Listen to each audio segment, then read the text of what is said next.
On Wednesday morning, the Federation Council Upper House of Parliament granted permission to the Russian president to use the country's troops in Syria. Kremlin Chief of Staff Sergei Ivanov said that Russia will only use its air force in Syria, and it does this on Syrian President Assad's request.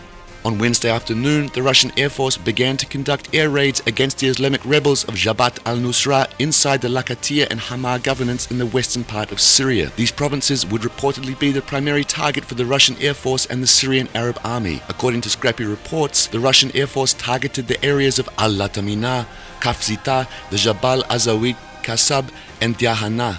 At the moment, airstrikes are aimed on the Syrian branch of Al-Qaeda. However, it's clear that the ISIS positions inside eastern Syria will be targeted in the nearest future.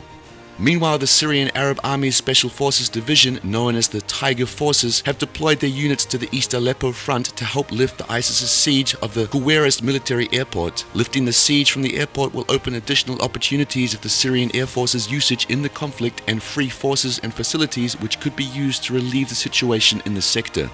It is very possible that Russia will use Iraq's vast airspace in the nearest future. Iraq is imperative to Russia's fight against ISIS due to its geographical location. In other cases, Russia's airstrikes in eastern Syria would be limited because of the terrorists' ability to use Iraq's wide-open highways.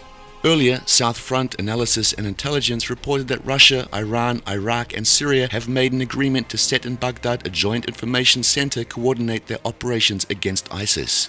The positioning of Russian aircraft in Syria gives the Kremlin an ability to shape and control the battle space in both Syria and Iraq out of all proportion to the size of the Russian force. It could impact the US to accept a combined coalition with Russia, Syria, Iran, Iraq, and Lebanese Hezbollah in support of operations against ISIS and Jabhat al-Nusra.